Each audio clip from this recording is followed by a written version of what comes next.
Thanks, Hmm. and welcome. And John, you have very kindly offered to chair this session, so maybe I'll let you introduce things. Thanks. Oh, right. Okay. Well, Janet asked me yesterday to chair the meeting. So what I know about it is basically what she told me 10 minutes ago. Uh, the Institute is looking at its future and looking at the priorities for its future and I suppose all our futures. And we start off with a couple of presentations, one by Jonathan, one by Ian. I'm not sure who's going first. Ian's going first. And then we have a opportunity for discussions and questions and comments and contributions afterwards. And I'll do my best to uh, to moderate that discussion. So I'm going to pass on straight away to Ian, who will talk for around about 15 minutes, I believe. Is that right? Yes, certainly. I tend to overrun sometimes, but Okay. Well, I'll wave my arms around or send you a message to let you know how you're doing in terms of But time. when it comes to, I think a 5 minute warning is a good idea. yeah, 5 minute warning. Okay. Yeah, and then a 1 minute warning if right. for me too, I hasten to add. Okay. Yeah, Okay. Right. Okay. okay. Right. I shall share my screen if that works. Okay, and hopefully everybody can see that now. How's that for everybody? Uh, Not seeing anything unless your screen is black and blank. Uh, Got it. It's can come see up now. futures now. okay, now, right. Okay, so Human Futures, the idea of this workshop is, as John said, to think about our future and the sort of direction which we want to go. So that's the sort of little agenda I'm going to run through here quickly is reasons for this workshop. What is the Institute, which I think is something we need to refresh ourselves about. Some of the characteristics of our approach, our strengths and focus maybe, and the context for our future is there with a question mark. What is it? And then a little bit more about fellowship. This is a fellows meeting. So most of the people here are fellows. So that's great. We didn't open up to the wider list this time because we feel that this is something appropriate just for the fellows to really get hold of. So thank you all for coming along today. So reasons for this workshop, the journey, what direction should we take? And, we obviously have lots of different pathways into the future. And often we get bounced into one direction just by circumstances, what actually occurs, what comes along, as you might say. So this is maybe trying to sort of say, what direction do we want to go in? And gives us a chance to sort of channel the events that come towards us a little bit more clearly. So, a little bit here about the fact that we are celebrating 10 years as an institute. We were formed uh, out of the Schumacher Society, which started way back not long after Schumacher died in 77, famous for its weekend conferences, which in those days, back in the early 80s, was quite an event. I would like to go on to them in a way, all weekend events with hundreds of people turning up. But the times changed and the world caught up, and quite a lot of the members of the Schumacher Society um, uh, um, sort of retired and withdrew in many ways from active service to it. By 2005, decided to continue its work through setting up a research institute or a think tank in Bristol. And the proposal then was it would be called the Schumacher Institute for Sustainable Systems. So that's a sort of origin in a way. It wasn't quite straightforward as that. It wasn't until 2008 we've actually formed a limited company by guarantee, non-profit, and we got charity status for that in 2011. But we weren't allowed to call ourselves the Institute. We actually had to go through quite a lot of hoops to become an institute because it's a reserved name at Companies House. And you had to get lots of agreements, including a department for the government and lots of academics to say we are doing that kind of work, which means we could be an institute. So that was our history. And yeah, so 10 years as an institute. What are we? We're a fellowship of like-minded folk from all backgrounds and all ages, and we're spread around the world. I did actually count up for this. So 17 countries involved with us now. So we have a fellow in at least 17 countries. Um, we support independent researchers and consultants who pursue their own work or take part in our projects. We are a think tank and an independent research organization, and we are other things as well. So there are lots of things we are. It's a bit ill-defined in some sense, but a fellowship, I think, is the heart of what we're about. Our approach, what was this whole thing set up for? There was an objective set for the original institute to discover what it means to make our complex systems sustainable in the long term and in harmony with the natural world.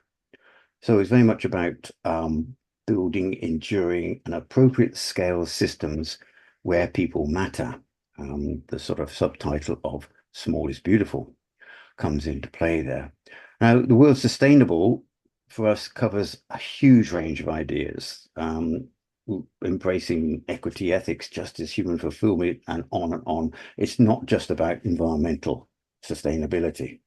So for us, that is a very broad definition, as is systems, because that's the other thing we actually focus hugely on is using and promoting system sciences in what we do.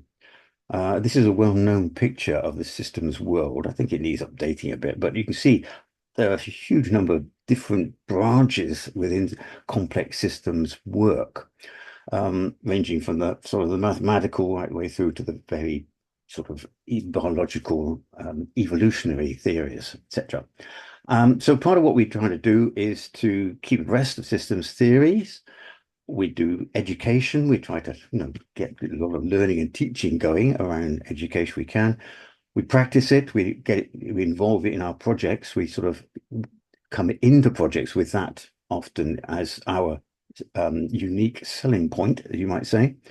We want to communicate it. We want to tell stories about it, and we want to use it in a way to critique and to ask questions. My little tagline down at the bottom, systems thinking and future studies, I see as something we ought to be working on as merging those two things together. Very much, thinking not just about what are systems, but where are they heading. Right. So the theatre as a metaphor. Now, some of you might know that I'm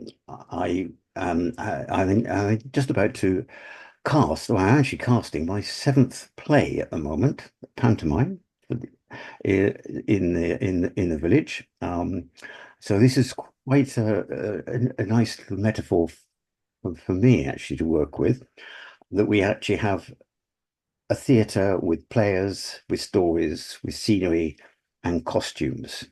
And in a sense, that leads to the idea of having backdrops to our work and scenarios, which are the stories. So what's behind it? What's the framing of it? And what is the story that comes out? And so I quite like using this metaphor. So where are we? Where is it? Our context. We've been warned. We all know this iconic diagrams of limits to growth, warmth, and planetary boundaries updated, looking more and more miserable every time that you see an update to it. Yeah, we're in a critical condition. So I don't think there's any need to dwell on that. We've all been there before. And we all know that the world is pretty complex. Everything connects, and we have the balloon effect, where if you push in here, it pops out there. This is a lovely model produced by Tony Hodgson for the International Futures Forum, which demonstrates in a way, if you just sort of look at sort of 12 perspectives on the world, you suddenly work out that there are 66 connections in that. That lovely mandala that he's got there is an expression of how connected things are, but also how many combinations there are of the connections. And that's just two by two connections. So we are dealing with something which is very difficult to get a handle on and very difficult to know where we go with things.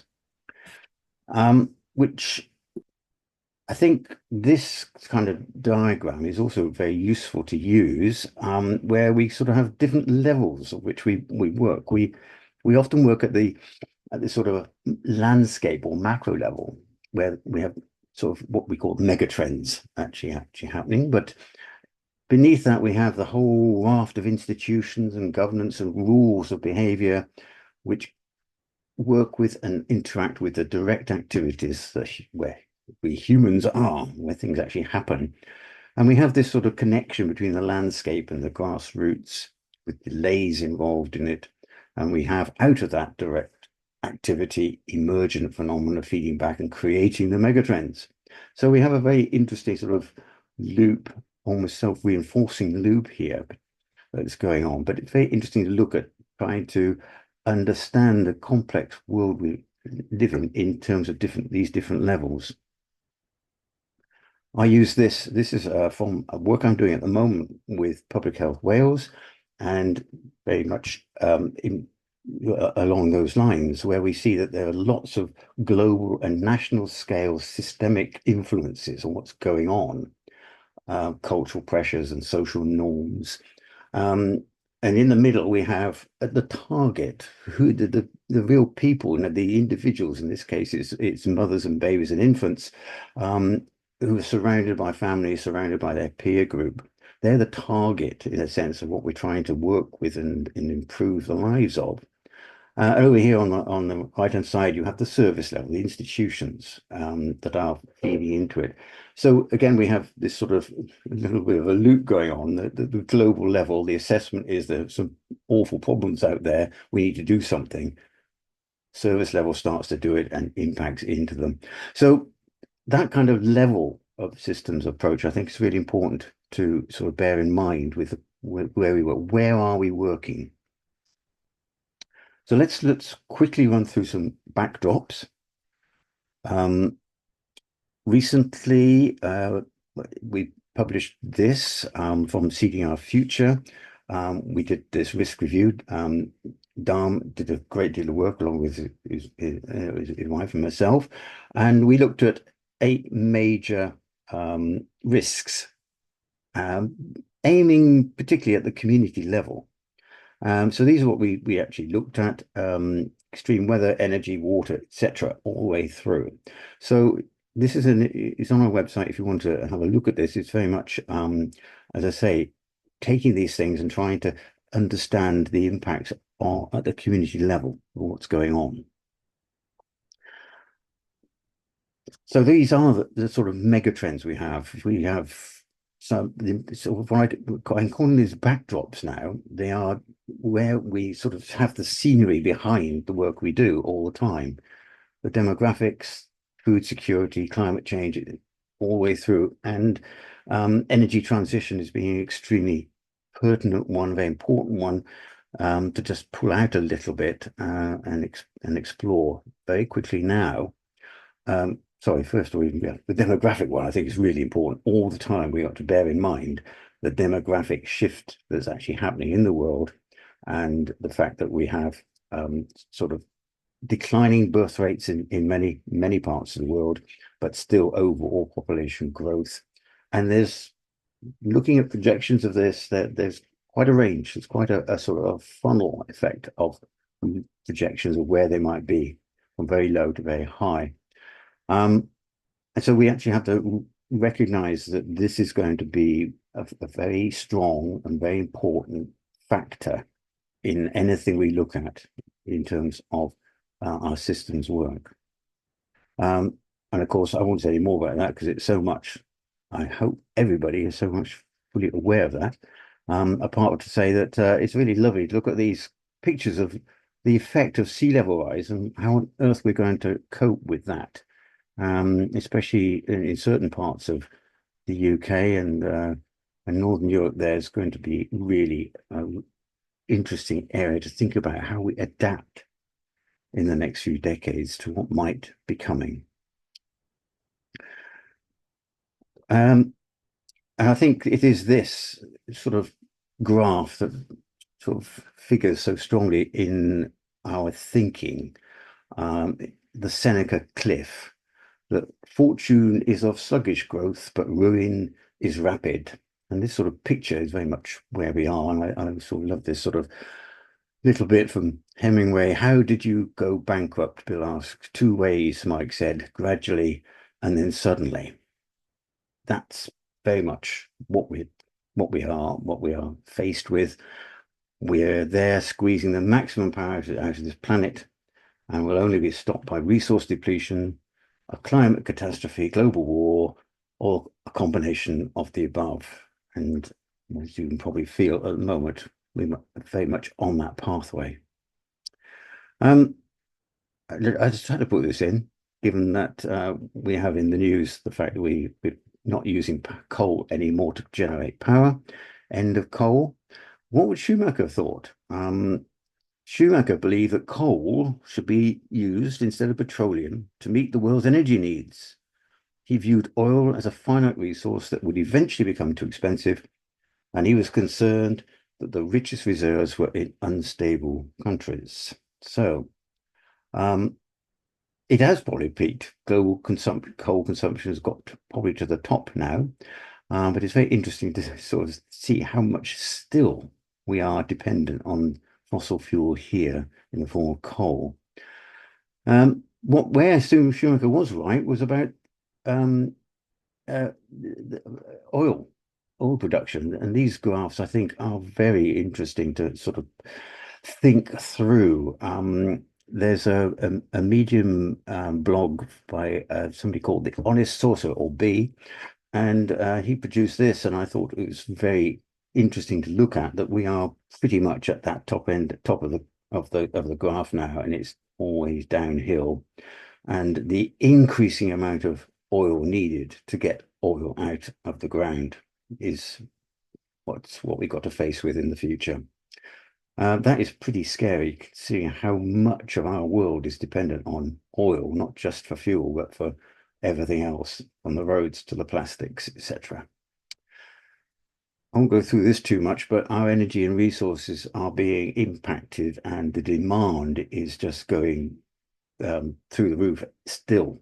And I just highlight one thing there, the looming copper bottleneck. That could really be a real problem for the energy transition, looking at the need for a vast amount more copper just to wire us up to become electrified. Backdrops, these are all connected. So, I can go on. I could spend hours talking about all the different mega trends and backdrops there are to what we got. And the Club of Rome calls this the world or global problematique. And against this, we can then imagine futures, which is where we then start looking at scenarios and ways forward. This is one I've used the other day when we were looking at land management issues in Wales. I came up with the sort of 5 scenarios for the future. And in a way, they're fairly obvious. We were looking at technology at the time, and we have a utopian view of where we're going. High tech is going to overcome most of the issues. Yes, climate change is going to happen. We know that because we're on a track with it now. We can't sort of reverse it in any way. But we're going to use high tech. We'll sort it out. At the other end of the scale, we have dystopian worlds where we have societal collapse happens rapidly. We go back to primitive technologies. All kinds of nasty world develops. And it's quite interesting that C.H. Waddington way back sort of came up with the same sort of scenarios. But what he said was, if we recover from that, all the cream will have gone. We'll have already used up all of the easily available resources that we need. So it's a pretty dystopian world there. In between, we have three other ones sailing through where, serious changes happen, but we do cope. We are resilient. We do bounce forward in many ways. Struggling through, this is pretty grim still. Extreme weather events happening, resource exhaustions, partial collapses. And then right bang in the middle is muddling through, where we just sort of make it. Not brilliant at all, but we do keep going. So there's sort of a way of sort of looking at the future in very crude terms with sort of 5 scenarios to deal with. And I think if you put the backdrops behind these, of these different megatrends, you can sort of work through and think what does a sailing through scenario look like when we consider population, when we consider resource depletion, or whatever else. Okay. It's time, Ian, to sail through to your end. Sail through to the end. Yes. Okay, so we have a focus of attention very much at the moment. Systems thinking focus is there in the present. We have a future think studies view of where we'd like to be. And in the middle, we're very interested in sort of the transition science area of how the changes actually happen. Now, this one is one I've used quite a bit recently. I call it whole system full future, where our center of attention is on what's actually happening in a system today and maybe bringing in its history. We then need to look at that in terms of a whole system view against all those backdrops. But then we need to think about the future. We often think about how does that system we're concerned with shift in time. We need to then think about how does the whole set of megatrends, backdrops, how do they shift into the future? We then have to relate that future in that view. And finally, with the 6 is what is the future system and issues that we want to address? So I see this sort of 6 stages of how we can merge together systems ideas and future studies ideas. Okay, can we? Yep, I'll just go through to the last. Fellowship is key. Where do we go? We provide a home for exchange and communion, resources for the journey, a point of view telling our stories, a voice in the global conversation, and maybe active promotion, some form of political advocacy. And that is it, John. I just about got it. What direction should we choose for the next 10 years is my question for everybody today. Well, thanks, Ian. I did let you go on because I was absolutely fascinated with what you were saying. I don't know whether anybody's got any quick points or questions they'd like to raise now before we move on to Jeneth. Is there anything burning you'd like to volunteer? Anyone?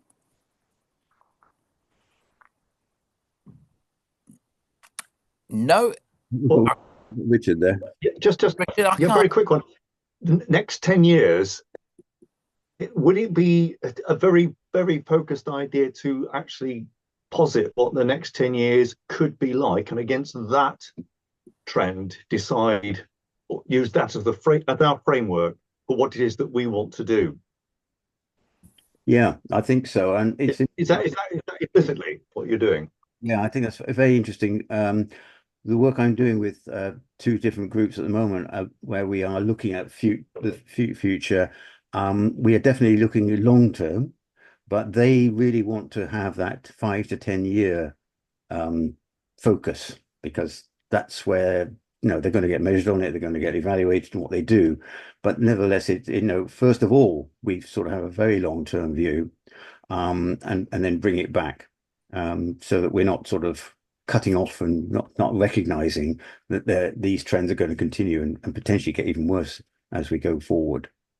So yeah, I think a 10-year view is probably very useful, and it's probably my limit anyway. Okay. Thank you. Let's go on to back again straight away because I'm having problems with my connection here. So, Janet, would you like to put your presentation up on the screen if you've got one? Otherwise,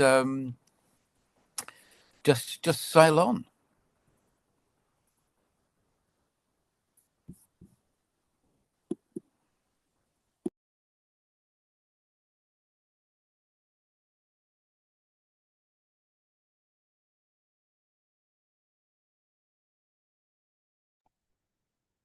Jen, are you speaking? We can't hear you.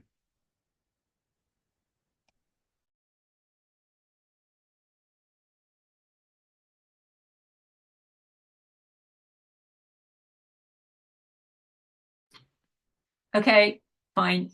There we go. Okay, can you see that all right? Great. It's a slightly boring start slide. Can you see that? Yeah, great. Okay.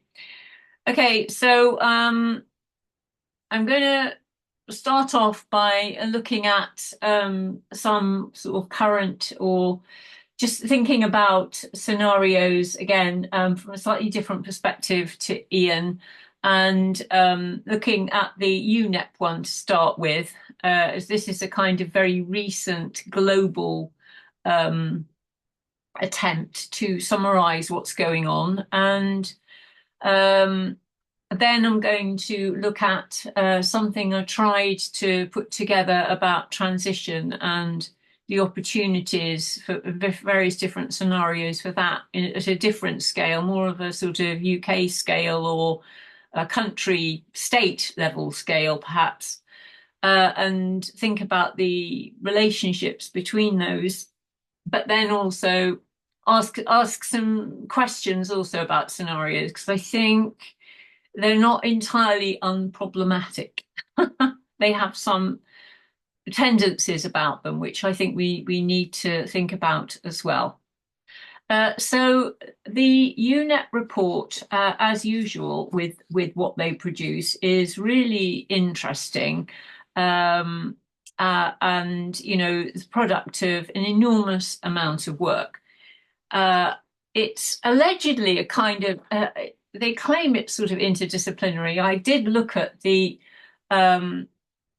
affiliations of all the main participating authors, and I got to say it's a bit thin on the social science and cultural side of things. So that's an interesting one. There's nothing here about trends in faith around the world, which are, of course, fairly important. How people frame their world is pretty important. But anyway, it's still a remarkably interesting and integrated piece of work in many ways. And it did include, interestingly, you can see in the appendices as well. I mean, I do recommend looking at this. Regional foresight workshops, so different perspectives from different global regions, which again tells us quite a lot about perhaps the different priorities and framings that come to the fore in different regions. Although I would think there's probably limits to that, because you can have a sort of elite international academic-y kind of group that operates in different regions, and it doesn't necessarily mean that you're getting the full differences of perhaps the different cultural elements in those different areas. I was a bit frustrated about the methodology here, because I did try and dig into it a bit. They said that that the report was based on scenarios, but I couldn't actually find a way to access them.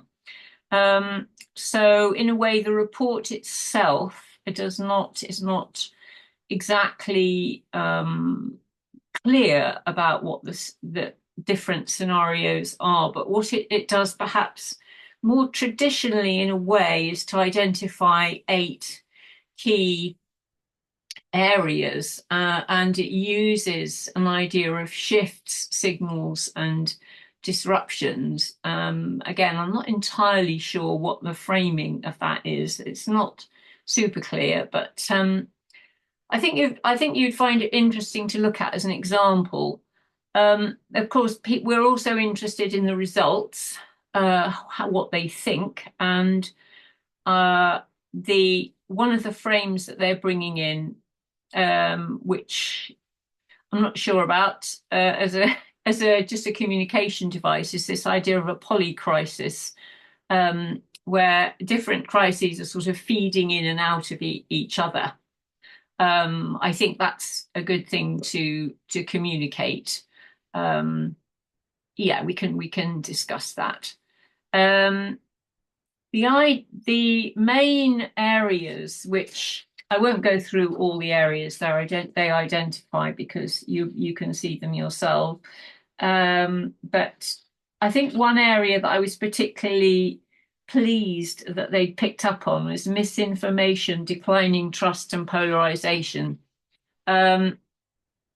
Because I think this is hugely important at the moment, that there is a sort of battle going on in terms of information, and attacks on science, rationality, and even, you know, sort of strategic thinking and collective thinking is being kind of undermined by targeted fragmentary messages and appeals to triggering people's more sort of basic emotions.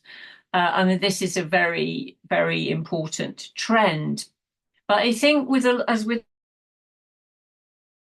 there are political constraints on what they produce. They're not really allowed to produce a sort of analysis as such from a particular perspective, although I guess there's maybe some implicit hints in what they say.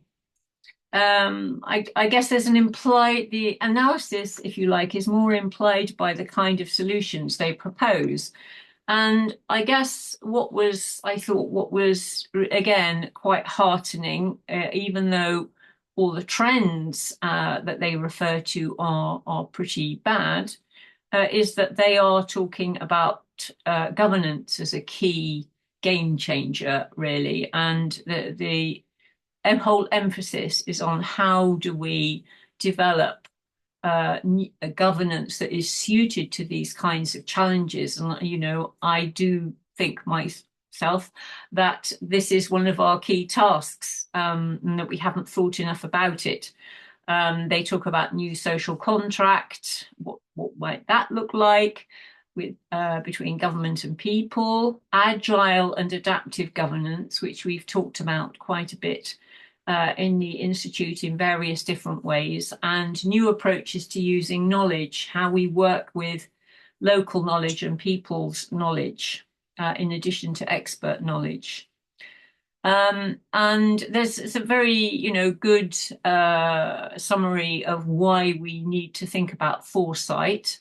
But again, I would say that there's something that sort of tends towards the negative, and perhaps what's the word? Sort of fatalistic, a slightly fatalistic aspect that comes to the fore here. And one of my questions is, oh, sorry about that, is how we keep alive and bring in hope and possibility for different kinds of things to happen and transformation and so on.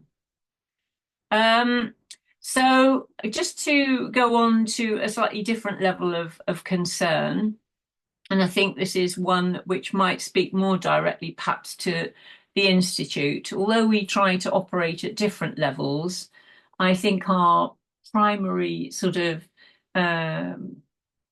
organisational survival is sort of UK based, perhaps, and certainly any income usually is, not always. But thinking about how organisations might prepare for different kinds of future scenarios and what our roles might be under different conditions and what our possibilities might be.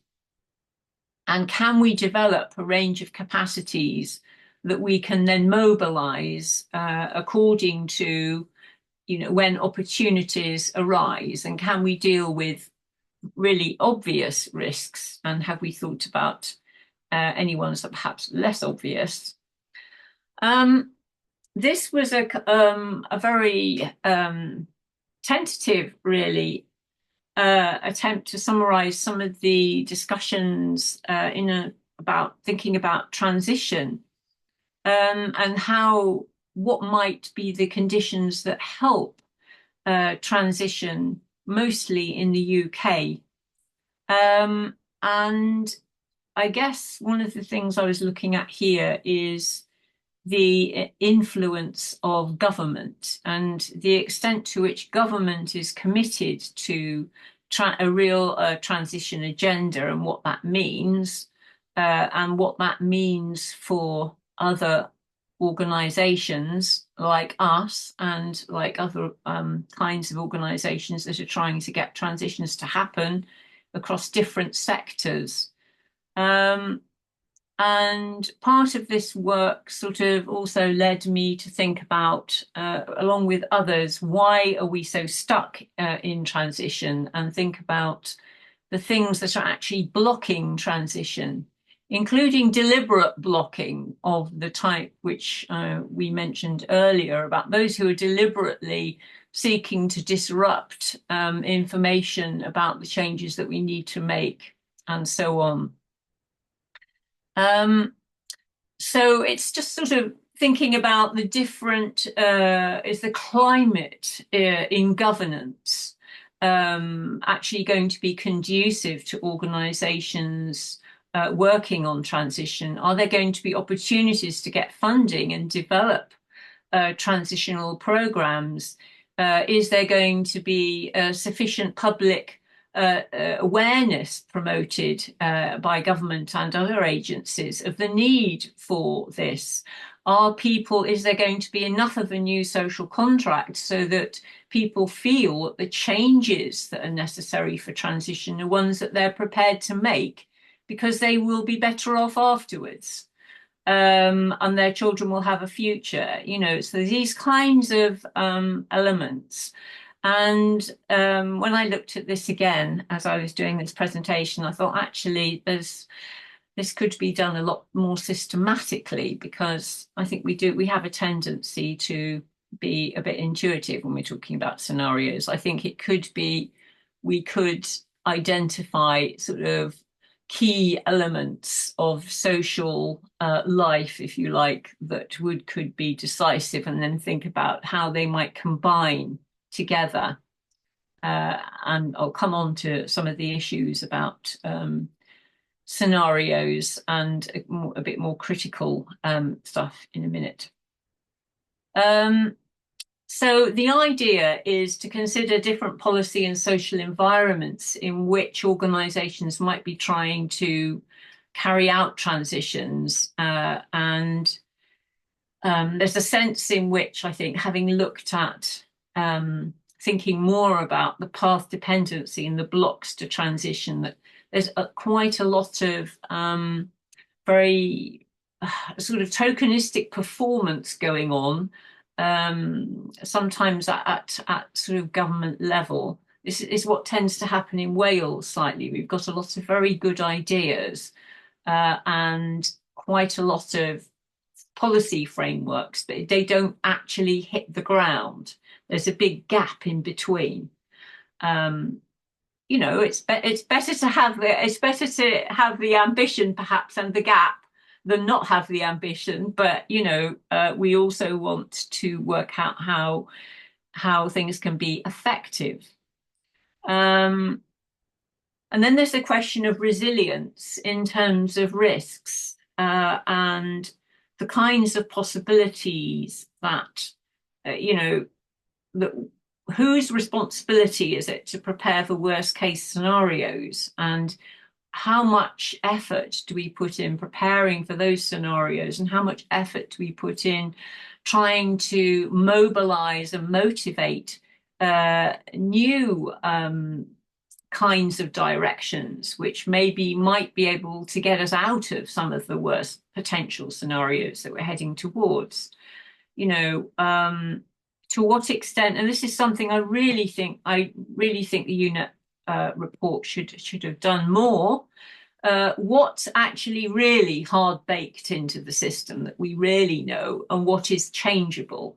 And the fact is, that environmental and climate change is more baked into the system, arguably, than, say, economic or social change, because they're more amenable to change.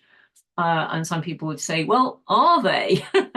Or are there within, social organizations and policies and so on, also forms of embedded and path dependency and so on that make it more difficult to change?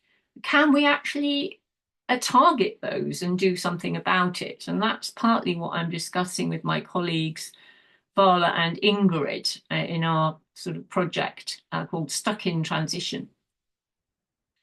So some issues that really have been bugging me for quite a while. I think quite often scenarios talk about different changes in different areas. And again, I think the UNEP report is a fairly classic example of this. You've got a sort of list of different things, but there's no attempt to think about how they might dynamically be related to one another. There's a sense in which we're expected to believe that these are all kind of stacking up. These rather negative trends are all stacking up on top of each other. But how do they actually affect each other? And one example here that I came across in discussing recently in Sweden, where security issues are, of course, highly to the fore, is and the question of sort of Russia-China relationship and what's going on there, and future security issues and resource security issues, etc. as well. The whole question of the shift in the war in Ukraine and the consequent issues to do with purchasing and relying on Russian gas has prompted an enormously speeded up development of renewable capacity in the EU at such a rate as couldn't have been imagined, say, 5 years ago. Now that's a sort of unexpected consequence of, if you looked at those trends separately, you'd say, oh, it's all bad. And I'm not saying it cancels out the terrible environmental effects of war, because they are appalling. But, things like that it's not always straightforward. And that means also that the geopolitical power has shifted from Russia to China, because China is now supplying a lot of those parts for the renewable development. And so, there's all sorts of different kinds of interactive elements across these different aspects, these key factors that UNEP is discussing. Again, I think, and Ian's had a good go at doing this. I think this is really great that the Institute, we try not to confine ourselves to thinking about any one scale in particular, because we want to talk about how they relate to each other. And I suppose what we can work on more is thinking about being very clear about, with the different projects and so on, what scales we are looking at, and working out how we can have enough of a concentration on the scale we are looking at, whilst actually allowing for major sort of determining factors and dynamics coming from other scales. But there's also a question of, if we think about our agendas perhaps, and localization, and the fact reality is lived at the local level, and ecologies survive at the local level, do we need more feedbacks from the local to the other levels that we're talking about? And I think that's kind of advocacy point. And time to wind up, Jenna. yes, thank you. Okay, and just to gloss that point, I've just been recently discussing how the EU Green Deal is actually imposing a lot of apparently, very unhelpful sort of top-down, one size fits all constraints onto localities in a way which makes governance very difficult and also turns people against the EU, which is not terribly helpful at this point in time, perhaps. Okay, so I think the other point that I wanted to make is that scenarios can look, as I said, very fatalistic, that, oh, this is happening, that's happening, and we've got to somehow survive and deal with it. But of course, a lot of futures thinking is about how we might intervene to prevent or moderate or mitigate or get different scenarios for the future. And how do we keep those spaces for those views and those inspirations and that hope, whilst we're also trying to, ground it in conditions of real possibility. Final questions with regard to organizations. So there are some organizations like the military, for example, that we expect to develop contingency plans for worst case scenarios, and we expect people to, certain people are tasked with developing scenarios for, pandemics. And hey, we did actually have some, but they were on the shelf, as we've discovered, that they were ignored because people forgot that we got them. This is in the UK, I'm referring to the UK COVID inquiry.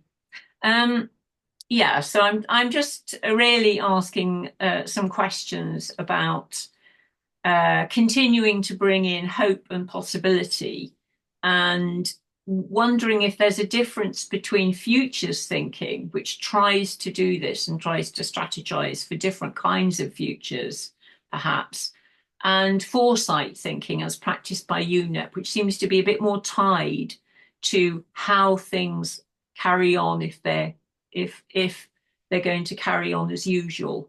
And of course, we hope that we, in conjunction with many, many other people, can make changes that mean that they won't carry on as usual. Okay, so that's my sort of questioning around it. And I think it feeds into, questions about how the Institute can operate. Thank you. Okay, thank you very much. And now it's time for you to offer your comments and contributions to this. And if you don't mind, I'll just start off with a question really for Jenith about futures and foresight thinking. The two aren't really exclusive, are they? No, I think they've got a bit of a different emphasis. That's what I'm just emphasis that foresight thinking, as proposed or as evidenced in the UNEP report, tends to look at what's happening and then extrapolate. This is a very quick sort of summary, perhaps slightly unfair, but I don't think and then that can actually lead you into a sort of slightly fatalistic, negative polycrisis situation in which any change for the positive looks impossible. And that's why I'm sort of contrasting that with the futures thinking strand, which has always tended to be about, let's think about how we might do things differently. And, let's not, let's demand the impossible, as they say, which can, as we know, sometimes become possible. What has been considered to be socially impossible suddenly becomes possible under certain other conditions. So, yeah. Okay, three hands went up more or less at the same time. So I'll start with Kat, I think.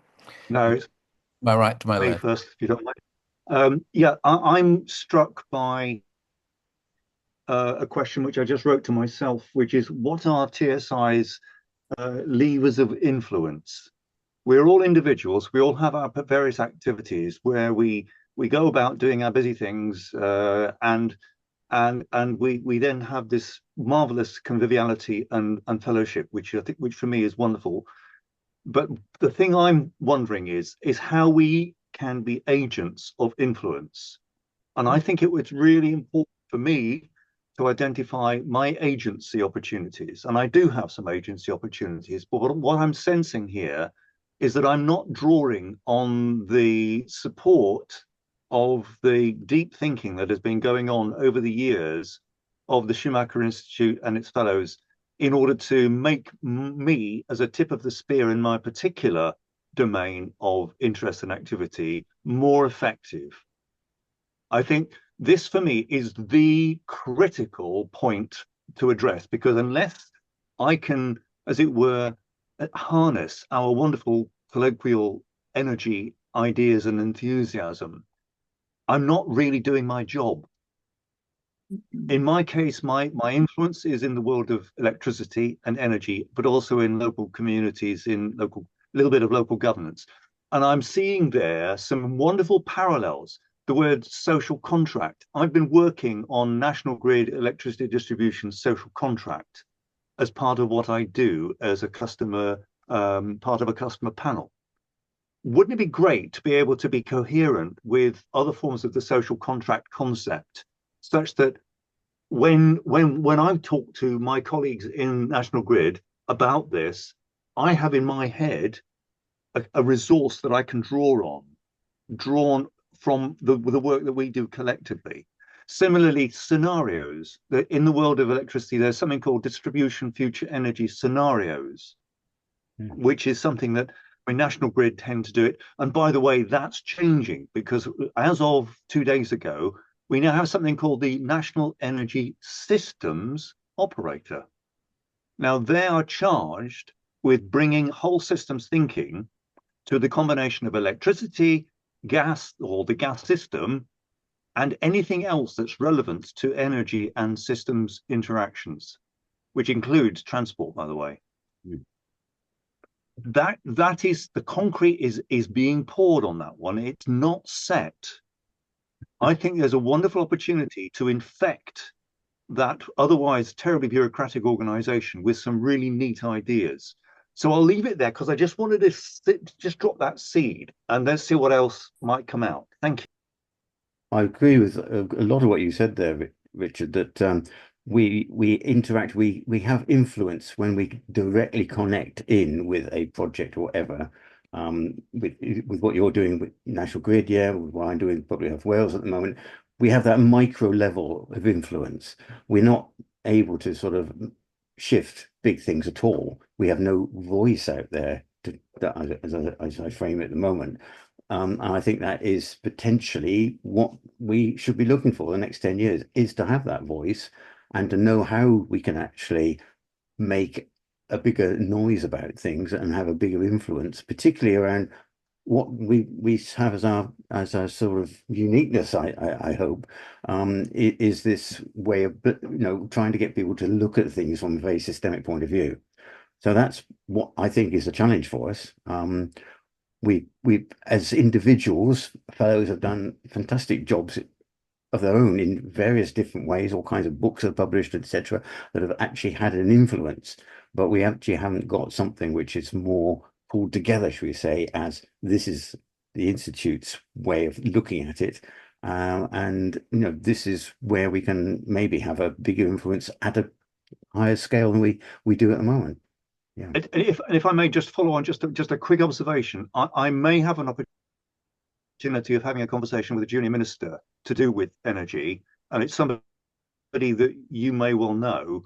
And it would be great if in a very short space of time I can actually form the hooks that says, oh, actually, we need to talk to Richard and the systems guys and girls who are supporting him, because what you've just said resonates so strongly with our agenda, like Great British Energy and community energy and all those other good things. So there are some opportunities, some real opportunities. Yeah, that's definitely where we need to, get our act together to do it. Yeah.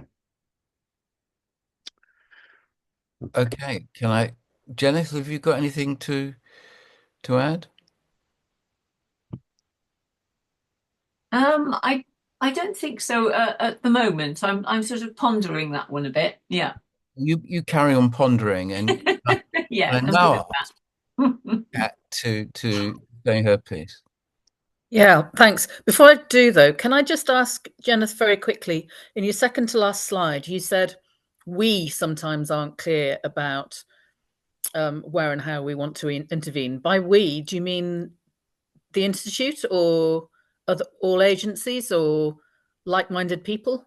Who's Good we? question. Yes, I think I sort of mean the Institute and like-minded people, perhaps. Yes, I think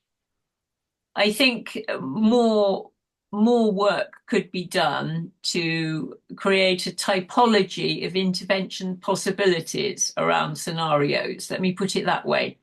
Yeah. Okay. That there are within the different time frames or within the different sort of elements that go to comprise a scenario.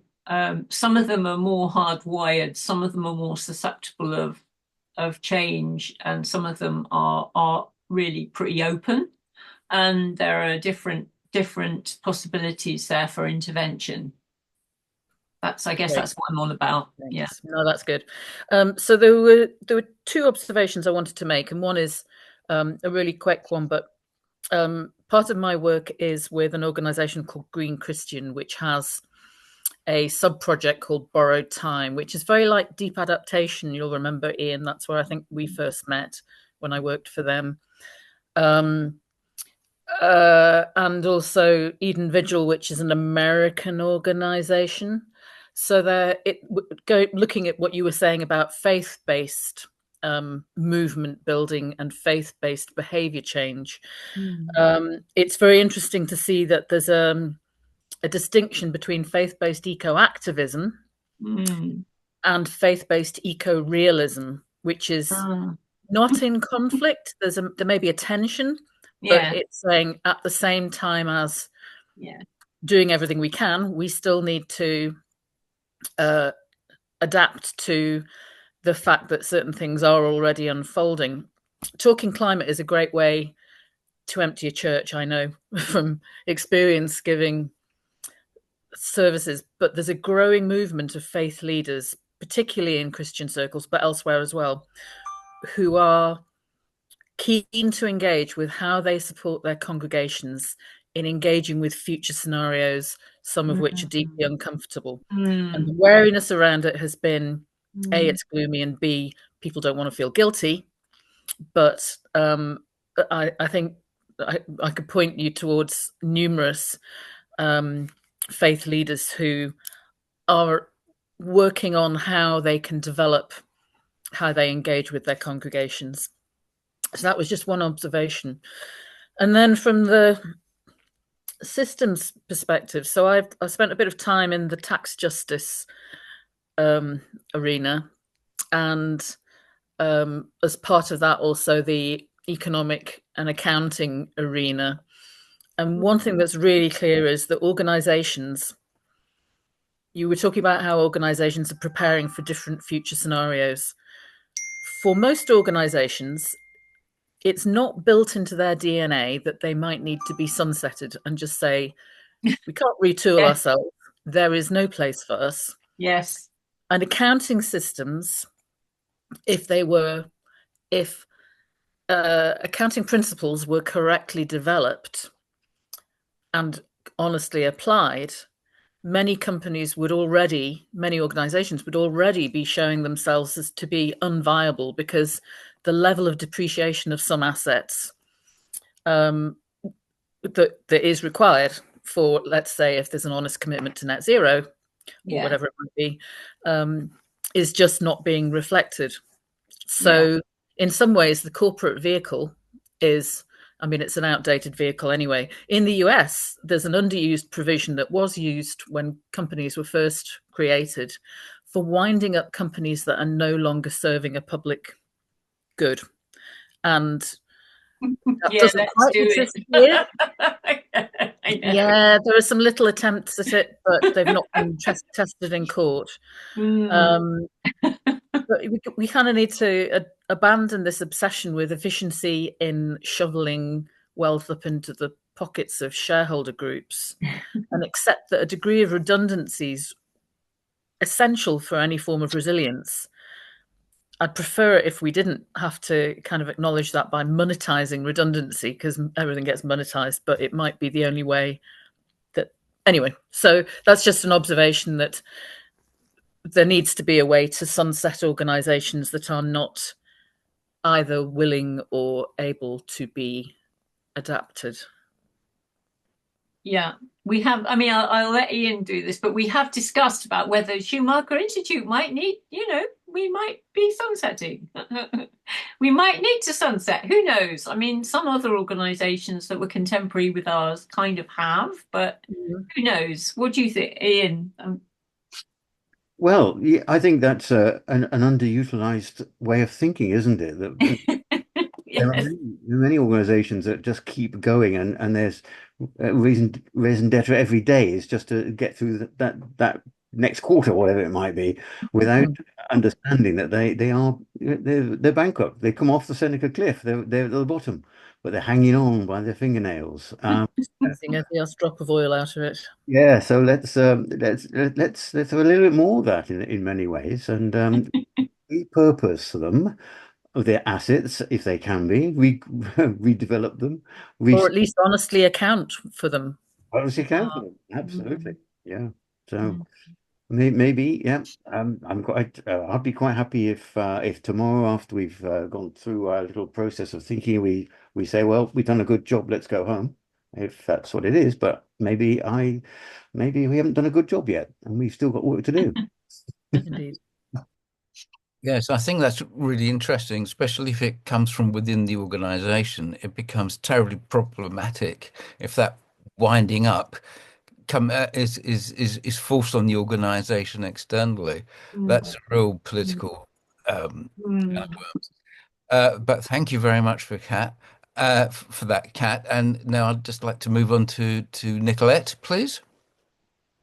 Thank you. And thank you, everybody who's already spoken, because lots of ideas are circling. In fact, I just wanted to sort of respond to quite a few.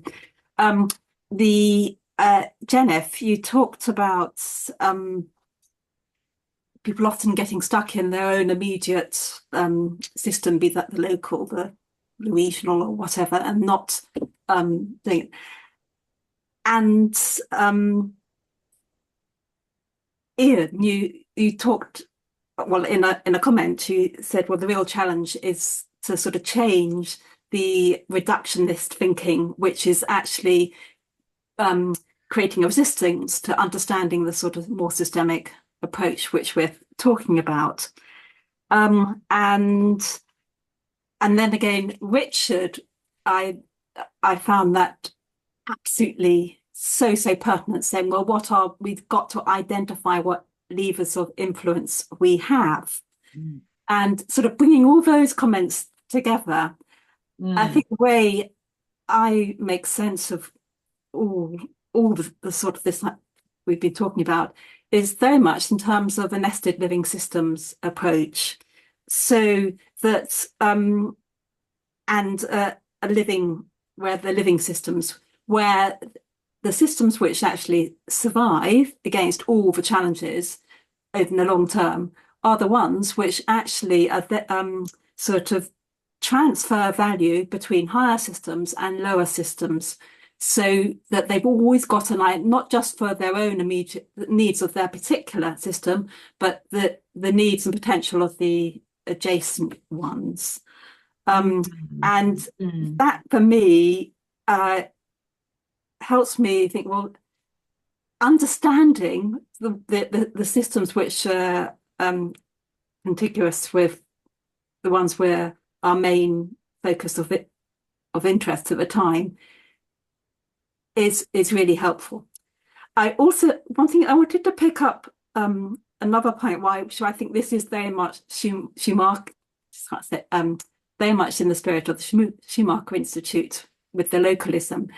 I think one of the things which is, it's much easier to actually change or reframe or reconfigure, make a strategic intervention in your local system, one which is actually going to change that and might actually change the ones above it, than it is to try and change one of the, the global capitalistic system or whatever it is. It's easier to change it locally or from in the community where you've got the communities. And I think that is because it's much easier to sort of identify what the co-benefits are. So if you're talking about energy and transport or whatever in a particular community, it's much easier to do. Or if you think about food growing, it's all the well-being, the social inclusion, the as well as the nutrition, and there's just so many benefits. It's easier to harvest them, and you've also got the sort of trusting relationships because you're all living in the same place. And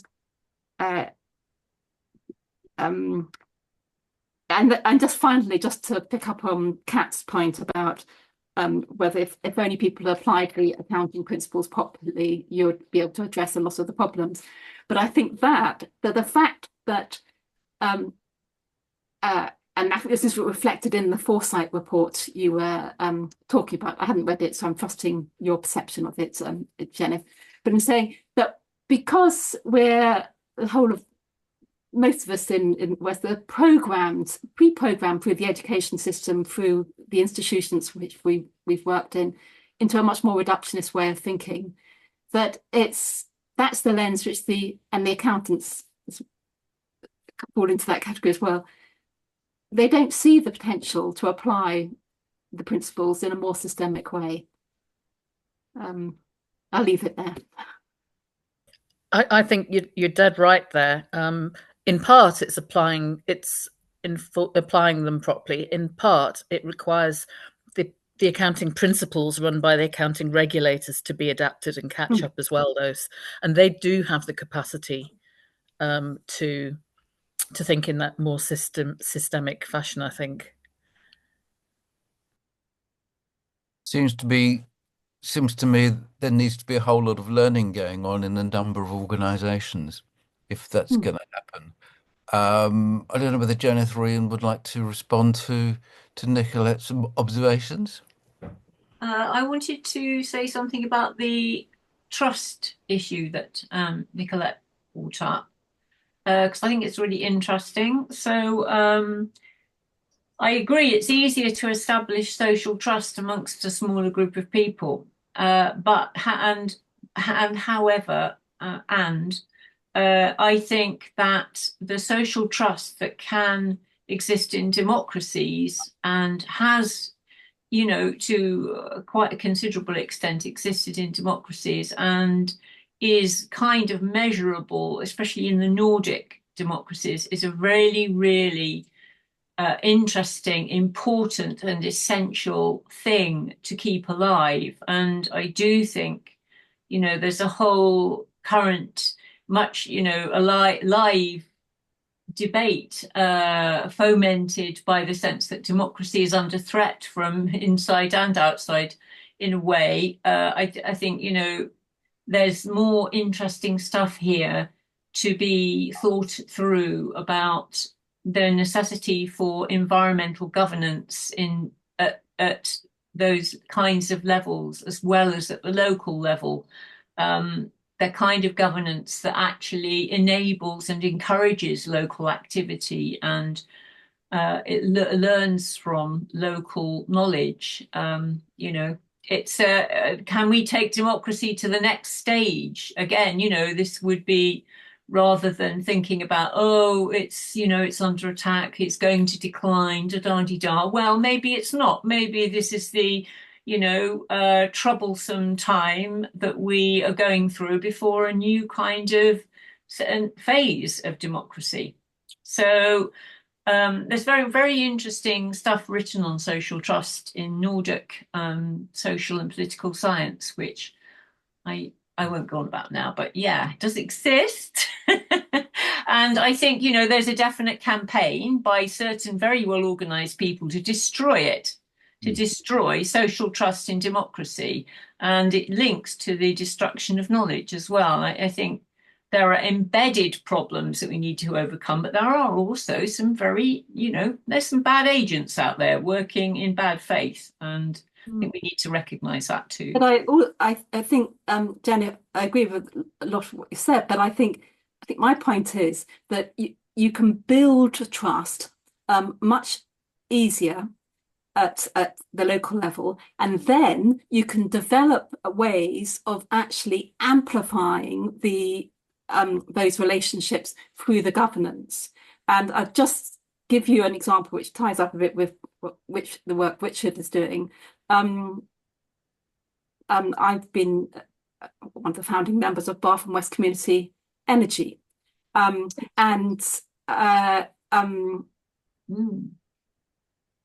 we've got to a really, I think it's a really interesting stage where we've got it baked into our objects that we want to, we're community owned and managed in a fair and equitable way.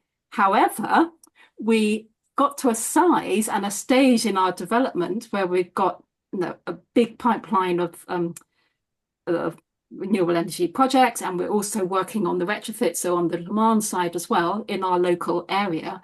But we haven't developed our decision-making, our participative decision-making systems in a way which is up to the job of scaling it up. Yeah.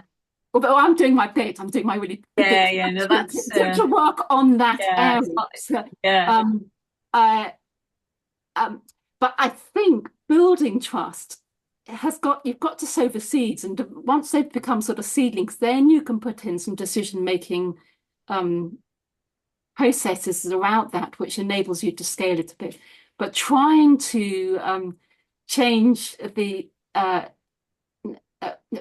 you think at, you know, the national or level where you can see that, absolutely right, it's scary, the decline in trust in political system, but I'm not sure how it's all going to be restored, other than from the bottom up.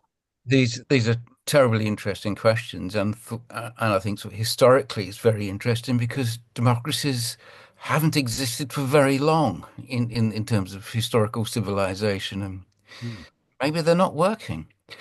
John's been waiting very patiently. Yes. to say his bit. So over to you, John.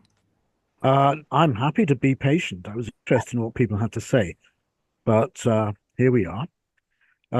First, I just want to thank Richard for saying some of the things I no longer need to say. But I'm going to say some things which might be a little bit provocative.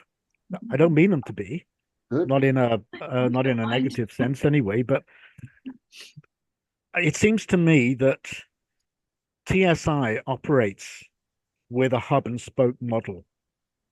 I think that maybe that's all it can do at the moment, or maybe it's all the hub thinks it can do. It seems to me very much a radiating hub, a broadcasting hub rather than a receiving hub. There's a massive amount of information going on, but I don't think the potential that TSI, let's say TSI Central, from which I'm a long way separated, is more than a tiny bit aware of what's going on within its wider network. There's a massive amount of potential within TSI's wider network, which I don't think is recognized, understood, and used. And listening today, hearing certain terms used as if we understand or share an understanding of what they mean is a bit alarming to me. I don't think we share an understanding about what terms like democracy or economy or trust actually mean, or indeed social contract. These are very subjective terms, and I think that we could benefit from a lot more easygoing, slow tortoise-paced round table discussions, so that we can absorb ideas from each other and actually absorb critical input from each other, because otherwise there's a risk of echo chambers, reinforcing loops, all these other problems turning up, and we this is a massively complex problem to be managed. We don't we're not really going to manage that if we're not prepared to take advantage of all of the wealth of experience and knowledge which is embodied within the network. I certainly feel a little bit frustrated because, tiny as my potential contribution is, it's this collection of tiny contributions that amounts potentially to something huge if organized effectively. And that is basically what cybernetics is about: effective organization of the resources available, effective matching of the resources to the needs, and identifying the needs, recognizing them, addressing them appropriately. We have tremendous potential here, but I get a sense that there's a sort of potentially inward collapse because of all the brilliant hard work that has been done by a small number of people. I don't, from where I'm sitting, I don't see a lot of evidence of that group of people expanding, at least within the context of TSI. And yet it has the capacity to do so. It has the potential to actually develop a very effective succession plan, I believe. But I think it's going to take new perspectives. Anyway, I'm going to shut up now because if I read out everything that's on my sheet of notes, I'll probably take up the rest of the available time. Don't worry, John. Please send your notes in. Thanks. I would certainly agree with you that there's a huge potential, and we don't know how to sort of work with it and deal with it. And so that's I think what you were saying there is very true. And I would just like to make a quick comment coming back to Nicolette's point about seeing us maybe as a nested living system and being able to influence things next to us, which is each other's fellows and our fellows around and people we know, affecting upwards to the bigger systems which we're part of is a challenge for us. And I think that's where we need to really focus. And I think, John, that's where you're saying that we need an organization concept to allow that to actually happen. I'd also like to point out that there's also a sense with living systems that they do reproduce. And we need to focus on the next lot coming through, sort of taking our place. And I think sort of succession planning concept is brilliant. I'm looking forward to that. When it's in place, please let me know. Then it's very much. I think one thing we forget is that we do engage a lot with students, and I think we ought to do more with that. I think there's a huge opportunity in TSI to expand our connection with more universities rather than just the local ones here, and sort of see if we can influence, in a sense, the components of the systems that we hope will emerge, and be able to make a change in the future.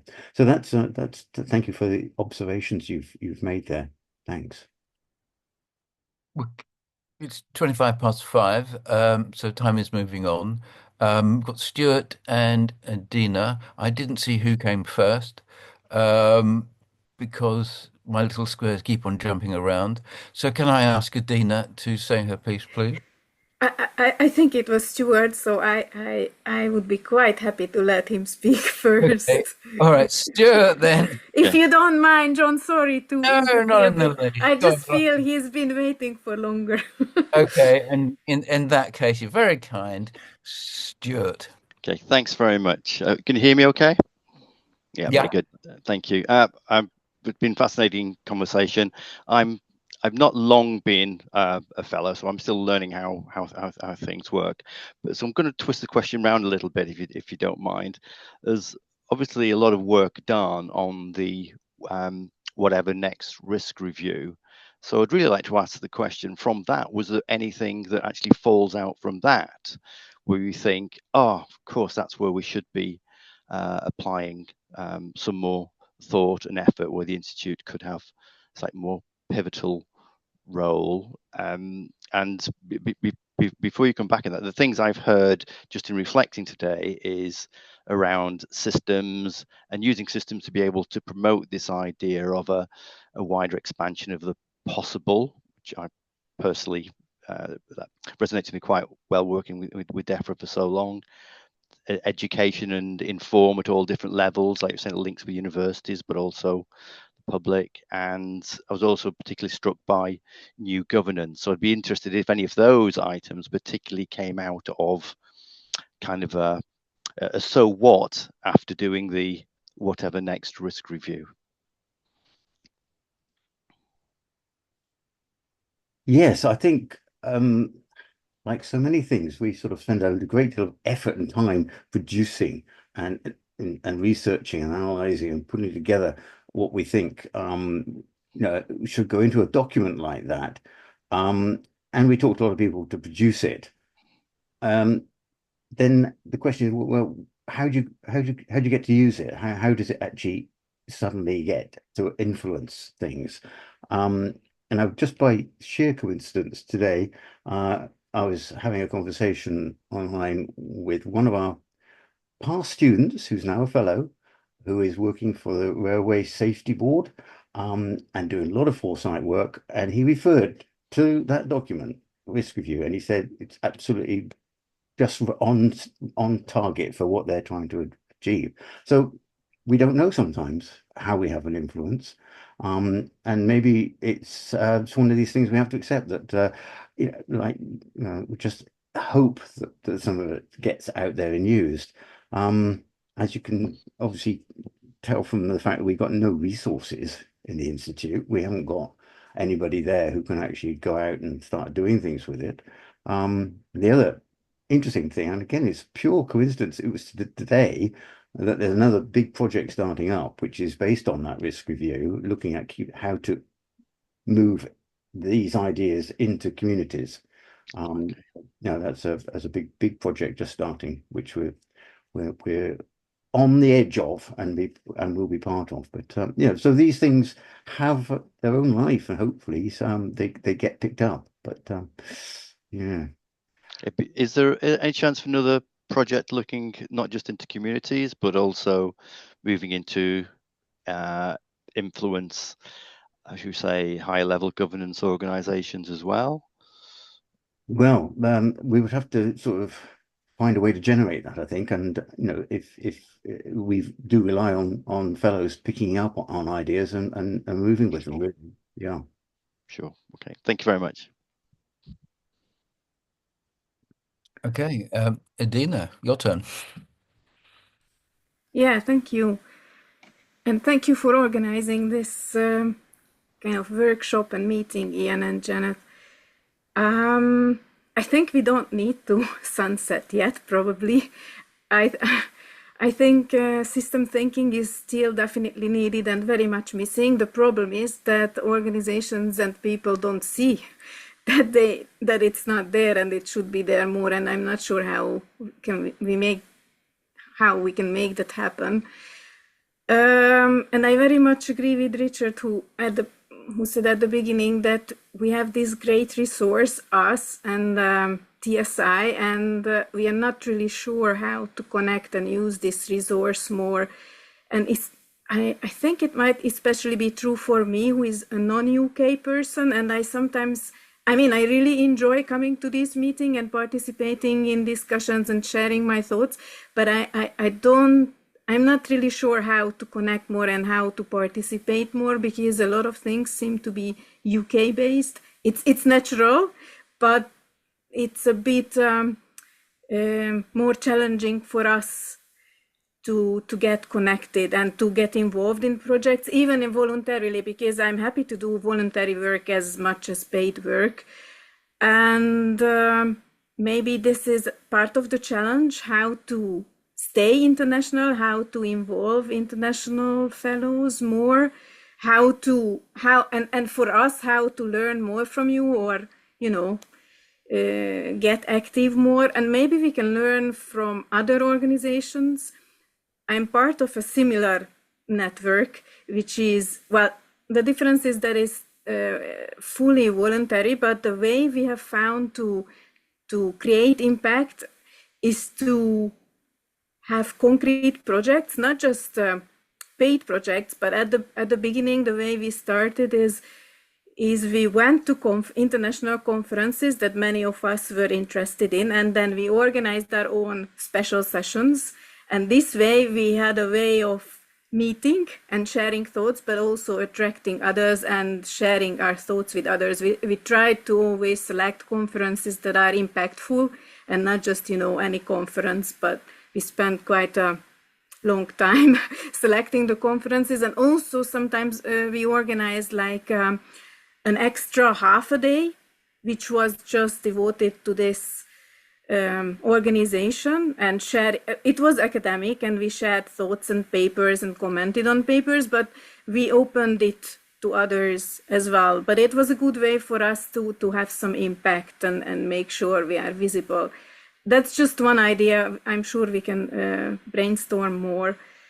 And as for the trust thing, I can very much connect to the trust issue, and I see it cropping up. And I'm not sure how much going to the right is an issue in the UK. I can see from the media that it is, but maybe not as, I'm not sure, but I have the feeling, because I don't live there, so I have no way of knowing. But in continental Europe, it's a really worrying issue. And the bad actors you are talking about, they are getting really strong here. And I have worked a lot in energy citizenship, and we just have an edited book coming out, but in it several country specific chapters, like in France, Bulgaria, so not just the East, the West as well. In many countries, trust is emerging, the loss of trust in public organizations, in governments, but all kinds of public organizations, agencies, and organizations that are there to enforce, for example, that environmental regulations are observed. Loss of trust is a really big issue, and I'm not sure. I'm quite committed to building it up, building it from the bottom up, but I'm not sure it's working anymore. What I see around me is people are getting really depressed. It feels like they can't have the energy to care and get involved in communities. So it's around me. I see that as a really important issue. So I'm not sure anymore whether and how it can be built up from the bottom up, as several of you have been saying. In theory, I believe in it, and I think I still believe in it. I'm just not sure how to make it happen anymore with this really widespread disenchantment and being dispirited. In continental Europe, this is now a big issue. I really don't know how it is in the UK, because I'm not there to feel it. Anyway, I think I've said enough.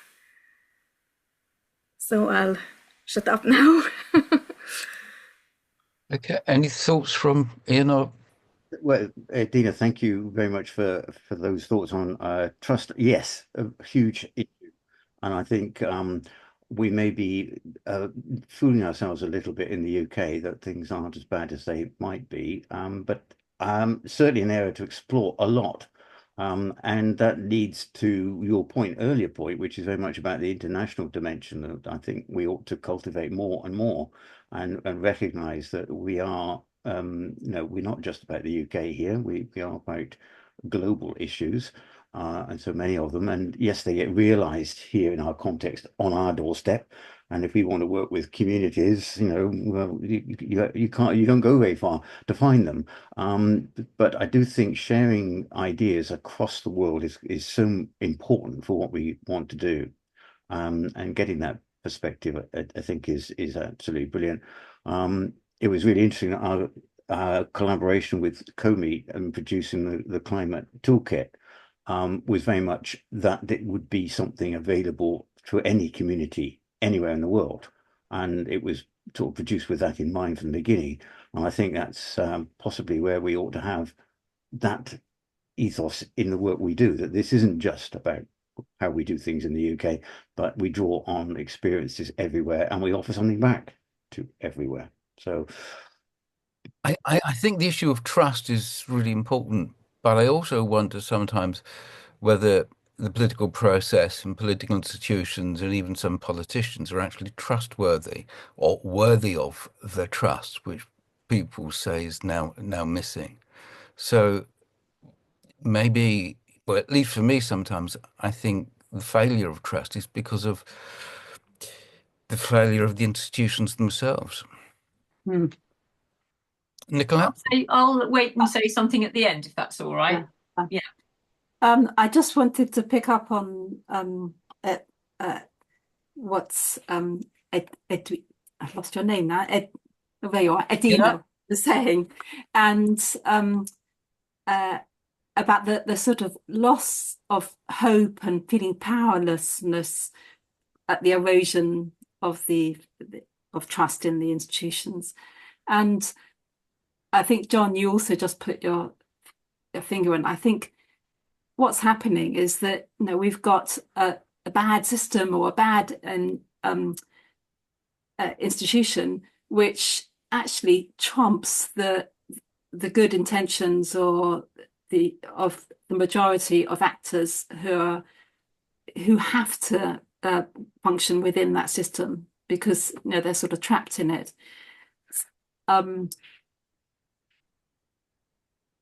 And we can't just ignore, and we certainly can't just say, well, it's all okay, in some particular localities, and we can make a difference there, and forget about the fact that we've got these dysfunctional systems or institutions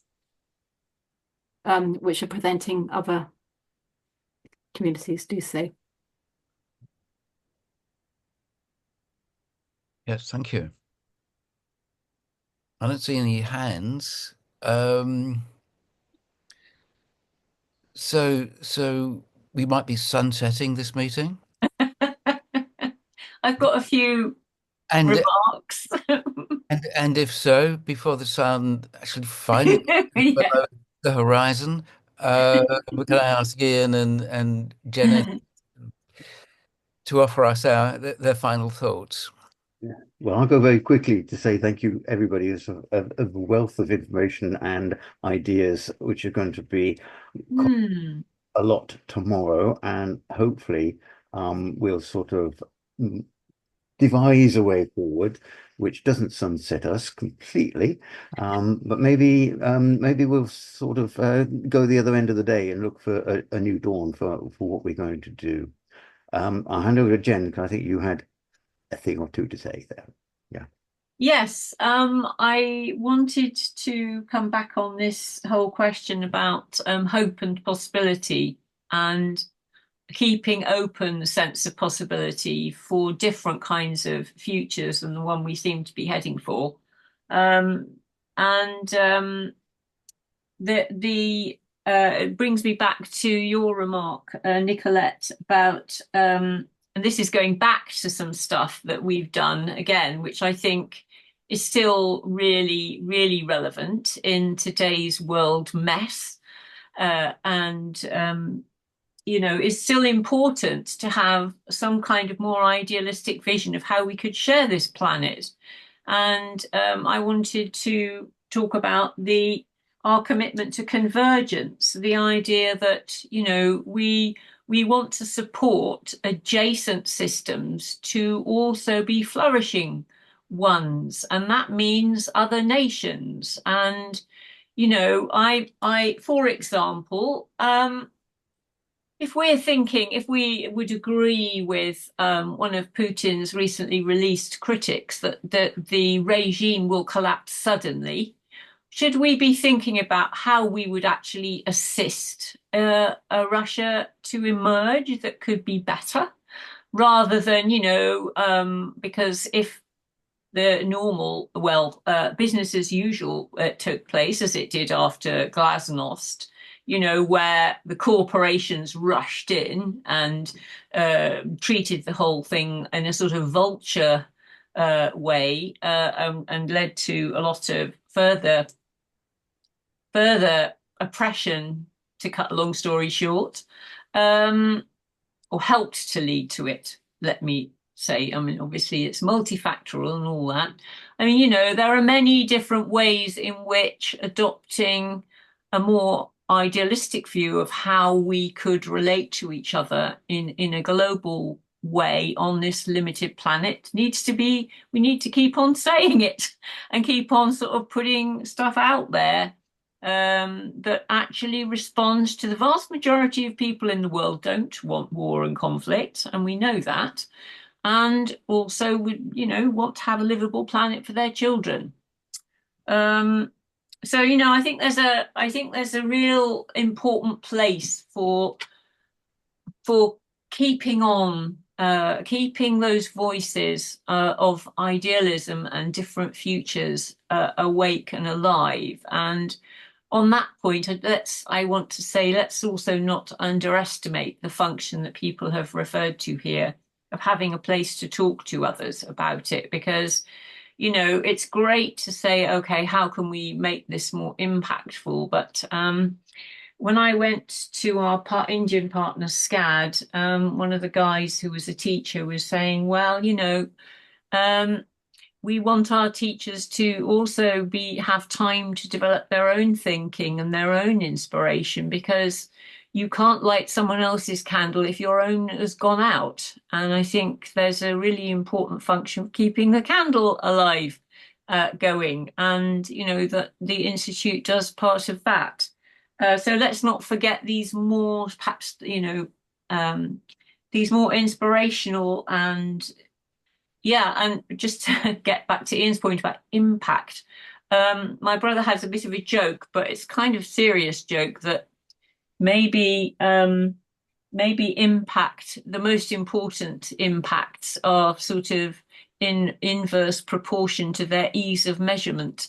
So, and let's not forget that systems also teaches us about tipping points, and there are social and cultural tipping points, and it's always very hard to say that something you put out there isn't having any impact, and, you know, so I think we need to be hopeful about the cumulative and even unseen potential of some of our impacts. At the same time, I agree, strategizing for more obvious ones as well, and more channels and so on. So I'm hoping that we might return with some of our international partners to think about convergence again, and think about, you know, convergence. Is it, how long is it, Adina? 15 years on? Something like that. Where, you know, is it still meaningful now in the state we're in, or perhaps it's needed more than ever? And how might we apply some of the new things that we've learnt in that 15 years to maybe amplifying and expanding on that message in a way that perhaps we couldn't do 15 years ago? So yeah, I'll finish there. Thank you so much, everyone. It's been really, really lovely and interesting and thought-provoking. I'm going to need to sleep on it, definitely.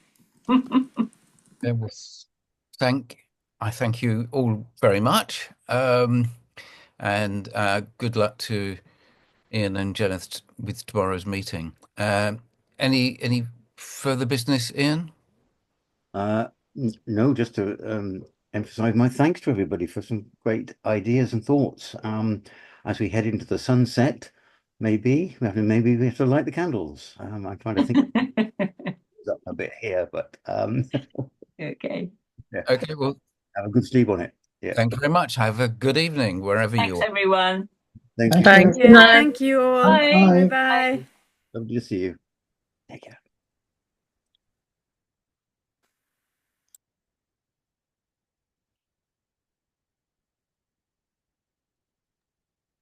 Yes, I have to leave too. That's great. Fascinating stuff. Thanks very much indeed. Yeah, Bit great. of a head scratch. Yes, quite a bit of head scratching. Be interested to see what you come up with tomorrow. Anyway, Yes.